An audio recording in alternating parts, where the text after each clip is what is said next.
El sonido del cerrojo al girar fue lo que me rompió. No fueron los gritos, ni la lluvia helada que empezaba a mojarme los hombros. Fue ese clic metálico, seco y definitivo. El sonido de una vida entera siendo cancelada. A mis 68 años, me encontraba de pie, sola, frente a la puerta de roble macizo que mi esposo Aurelio y yo habíamos elegido juntos hacía más de 40 años. La puerta de nuestra casa, o de lo que yo creía que era mi casa. Mi hijo, Fausto, seguía del otro lado. Podía sentir su presencia, su respiración contenida. Detrás de él, imaginaba la sonrisa satisfecha de su esposa, Silvana, reflejada en el barniz oscuro de la madera. Hacía apenas unos segundos, él me había mirado con unos ojos que no reconocí, unos ojos vacíos de todo el amor que yo había vertido en ellos desde el día en que nació. Me entregó una pequeña bolsa de tela, de esas que regalan en las tiendas. Dentro, un par de cambios de ropa vieja y mi cepillo de dientes. Esto es todo lo que hay. Mamá, necesitas empezar a cuidarte sola. Su voz, plana y sin emoción, fue más cruel que cualquier insulto. Con la voz temblorosa, apenas un susurro que luchaba por salir, pregunté por lo único que me quedaba, el ancla de mi vejez. ¿Y mis ahorros, hijo? ¿El dinero de la jubilación? Antes de que él pudiera responder, la voz cantarina de Silvana se filtró a través de la puerta entreabierta. Ese dinero se reinvirtió, suegra. Considéralo tu última contribución al negocio. Fausto no dijo nada más. Simplemente arrojó la bolsa a mis pies, sobre las baldosas mojadas de la terraza, y cerró la puerta. Y entonces, el clic del cerrojo, definitivo. Caminé sin rumbo por los senderos de grava que serpenteaban entre las hileras de vides. Alma de sol, así habíamos llamado a nuestro viñedo, el alma de nuestras vidas. La lluvia arreciaba, pegándome el vestido al cuerpo, pero apenas la sentía. El frío que me calaba los huesos no venía del cielo, sino de la traición. Cada paso era un recuerdo. Recordé las cenas familiares en la gran mesa del comedor, las risas de Fausto cuando era niño, corriendo por estos mismos caminos.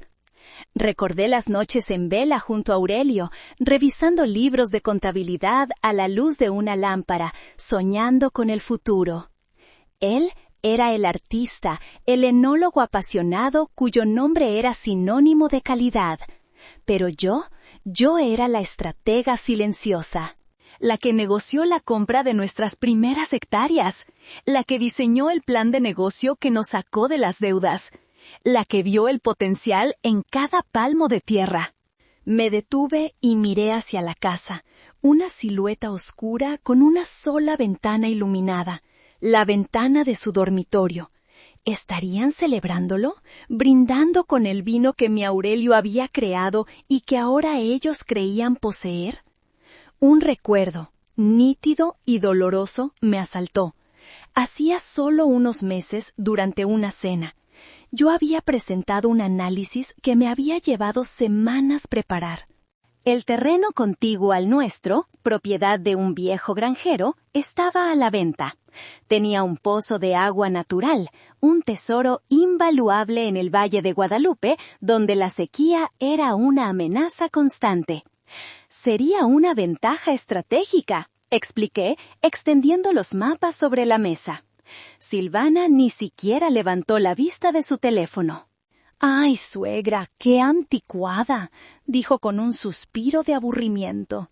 «Mejor invertimos ese dinero en marketing con influencers, en hacer la marca más sexy». Busqué la mirada de mi hijo, esperando que recordara las lecciones de su padre sobre la importancia de la tierra, sobre la visión a largo plazo. Pero Fausto solo asintió, dócil. «Silvana tiene razón, mamá. Hay que modernizarse». En ese momento sentí una punzada, una advertencia que ignoré por amor, por la absurda esperanza de mantener una paz que ya no existía. La paz.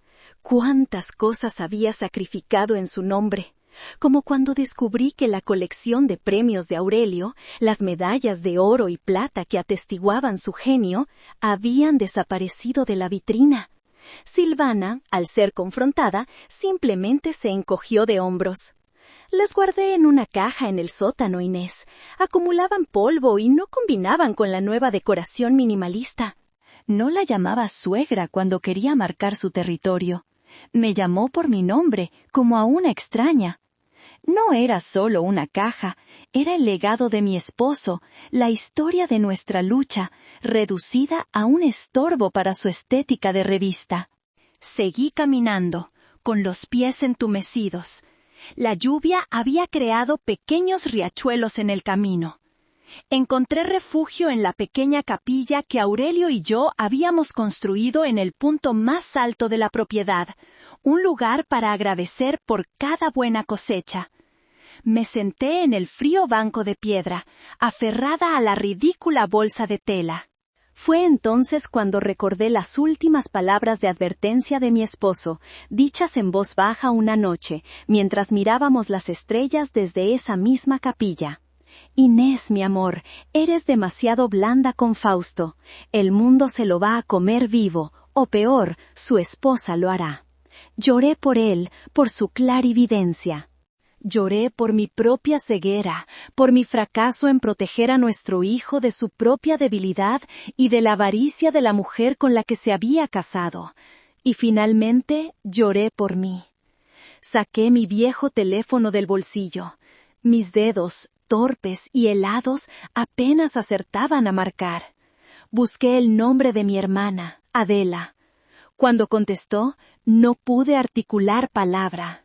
Solo un sollozo, un sonido gutural, el lamento de un animal herido que finalmente se ha dado cuenta de que está completamente solo en la oscuridad.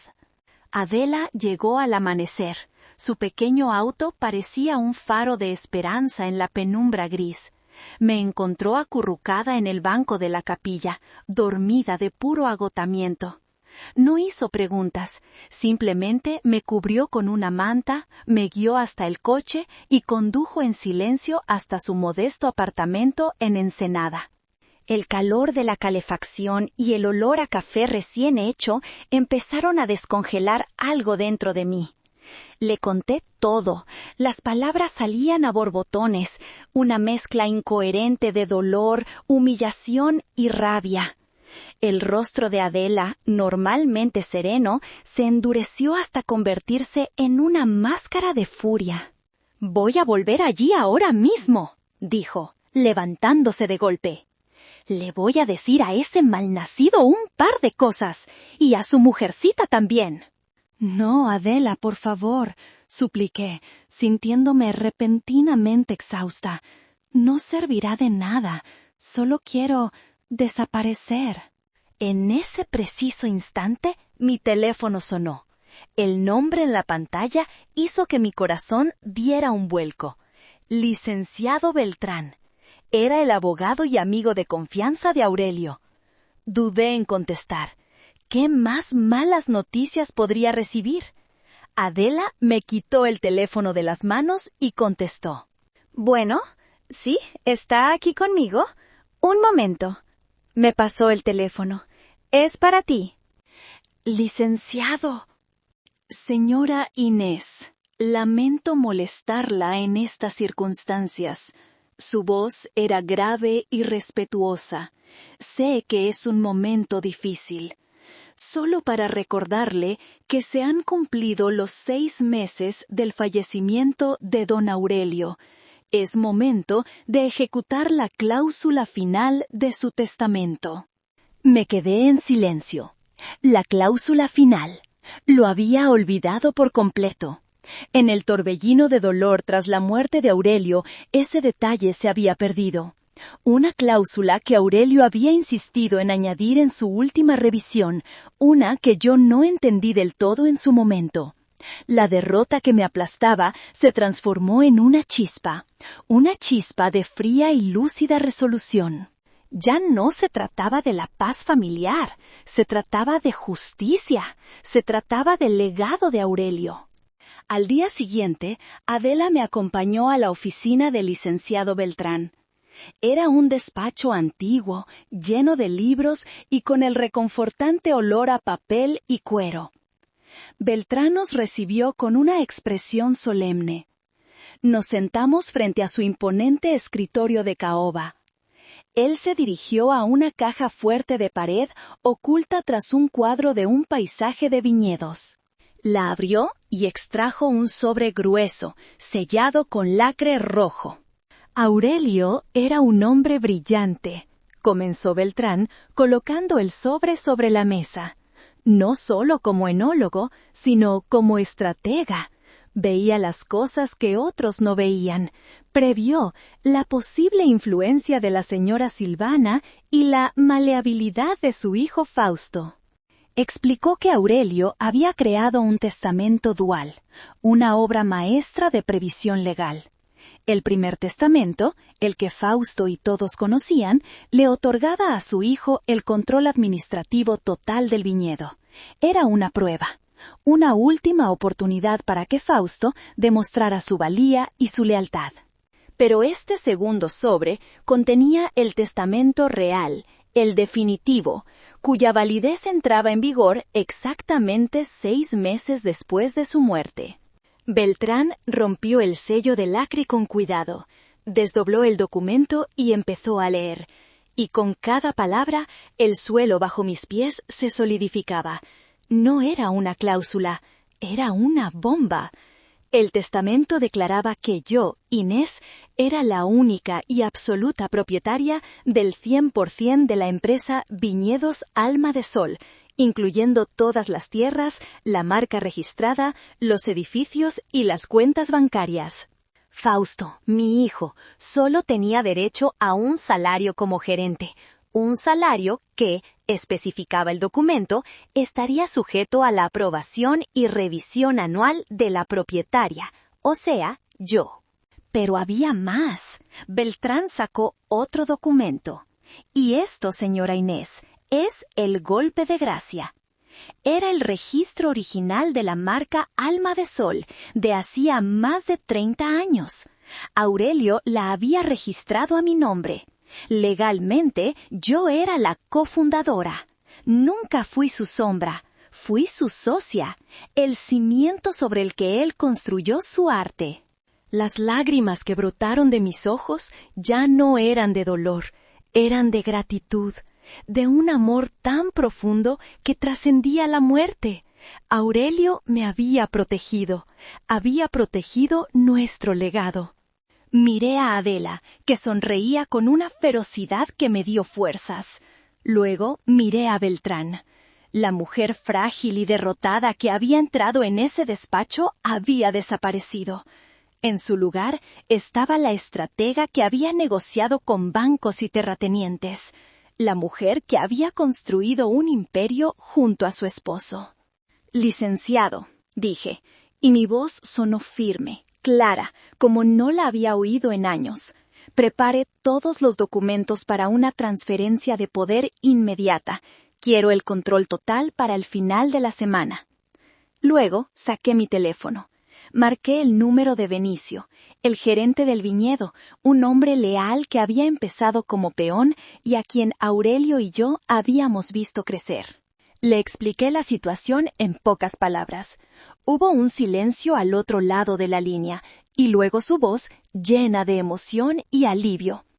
Señora Inés, estaba esperando su llamada. Dígame qué necesita. Estoy a sus órdenes. El plan se puso en marcha. Las piezas, en silencio, comenzaron a moverse en el tablero. Las siguientes 2 semanas fueron un torbellino de actividad silenciosa.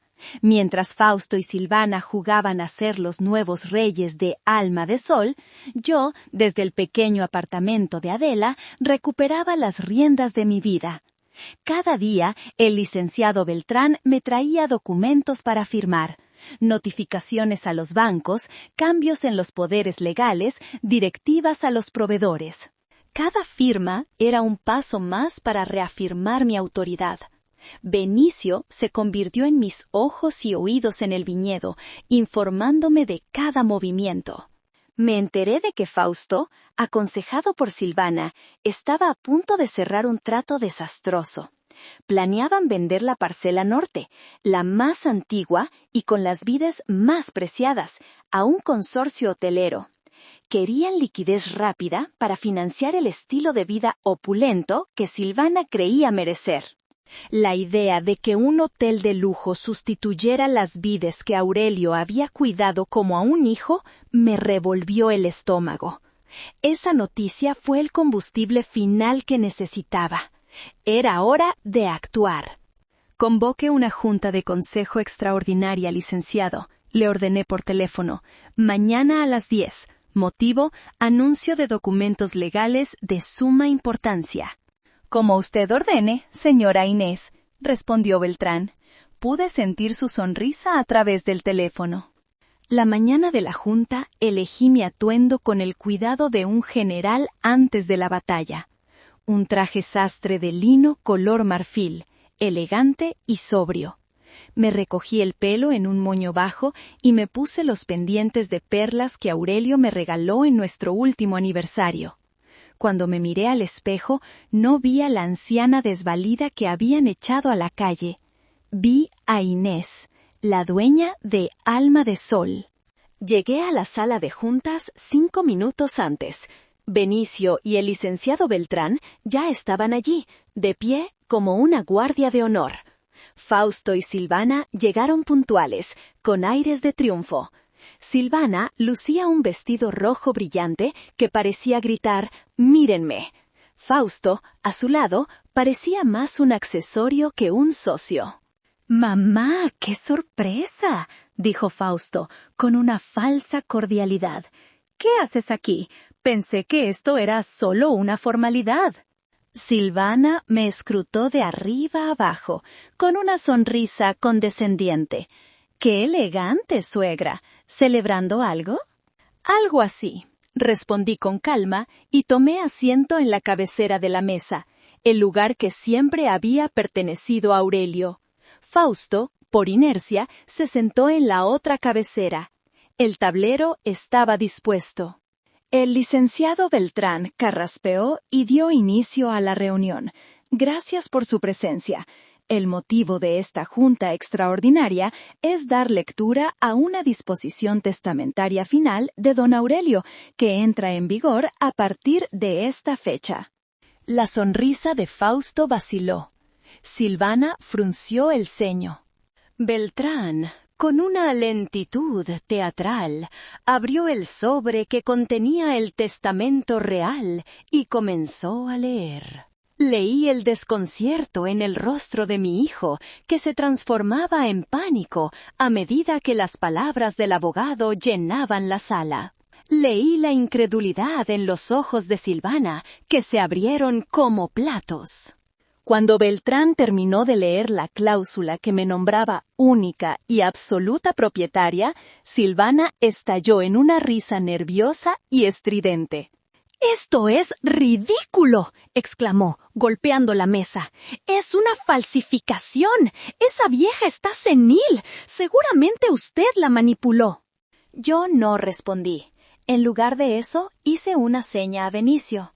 Él, que había estado esperando junto a una discreta hielera, se acercó y descorchó una botella de Aurelio Reserva, nuestra joya más preciada. Llenó una sola copa y la colocó frente a mí. El aroma a roble y frutos negros llenó el aire. Era el aroma de mi vida. Mientras Silvana seguía despotricando, yo levanté la copa. La observé a contraluz. Luego miré directamente a mi hijo. «El preacuerdo que firmaste para vender la parcela norte», dije, y mi voz sonó tan clara y fría como el cristal de la copa.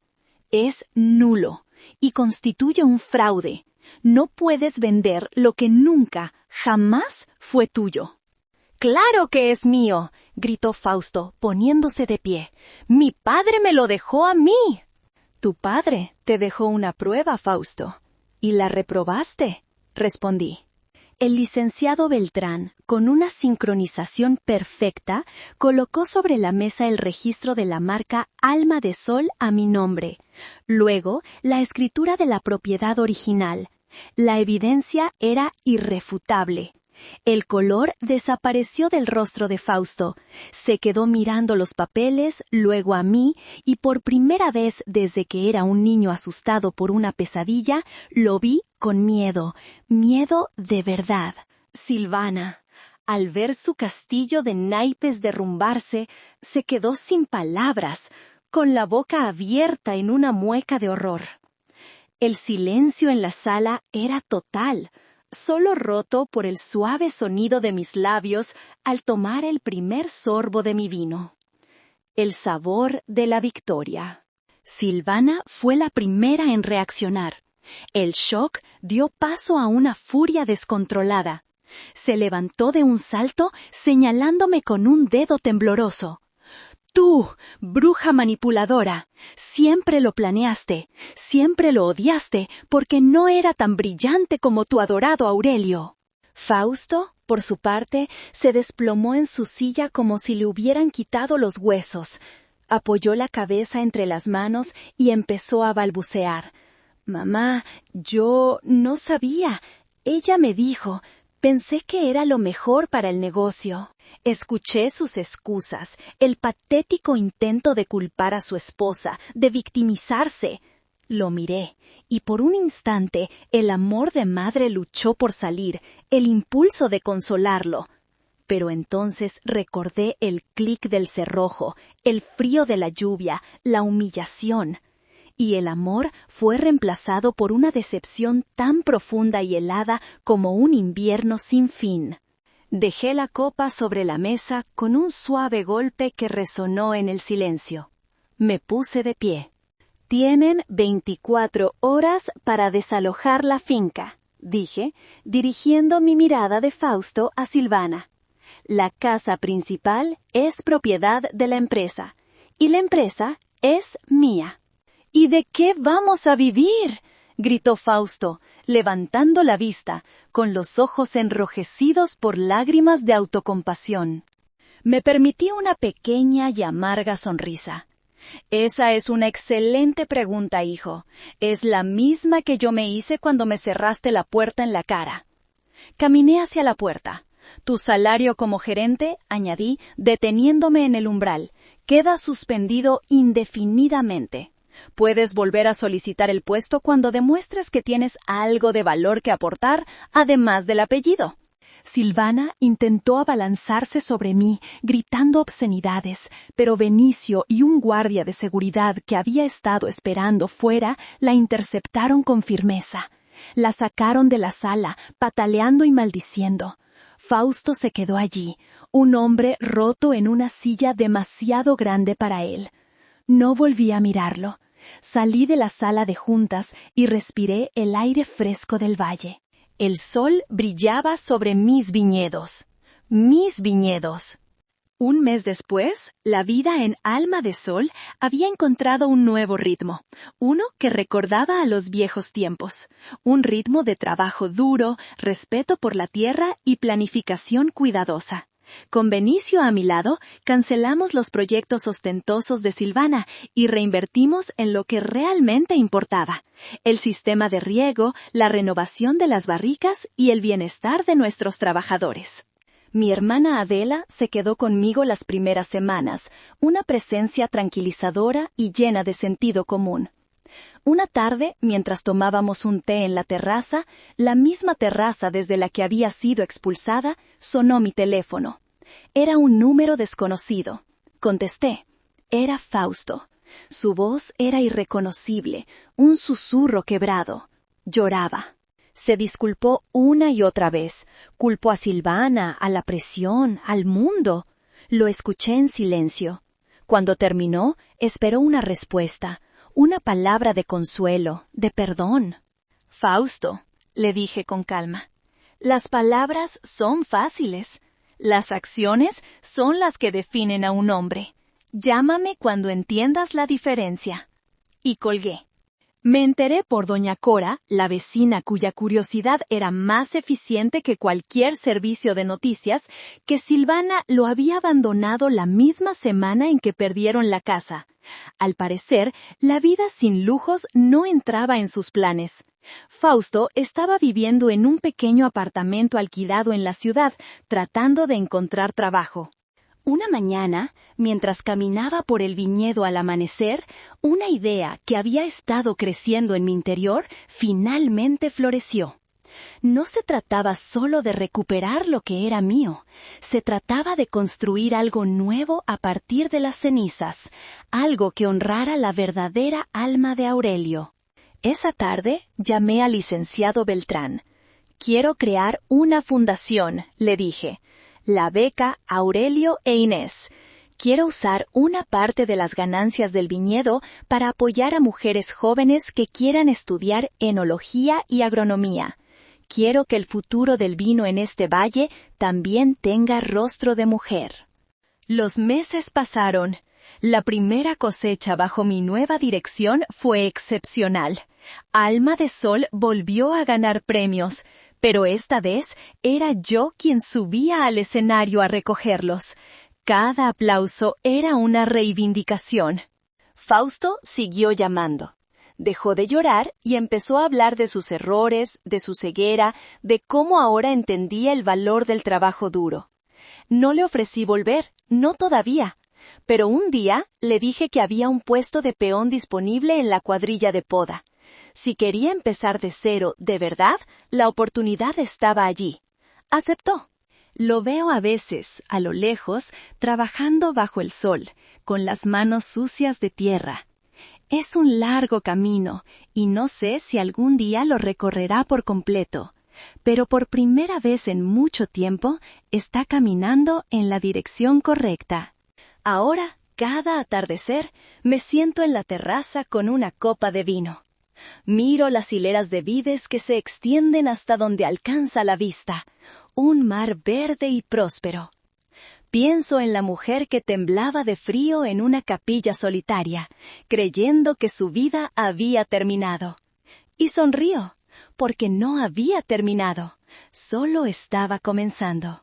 Mi hijo lo perdió todo. Perdió a su esposa, su casa y su herencia. Algunas personas de la familia, los pocos que se atreven a hablar, dicen que mi castigo fue demasiado severo. Pero yo creo que solo le di una lección sobre el valor de las cosas. ¿Tú qué piensas? ¿Fui demasiado lejos?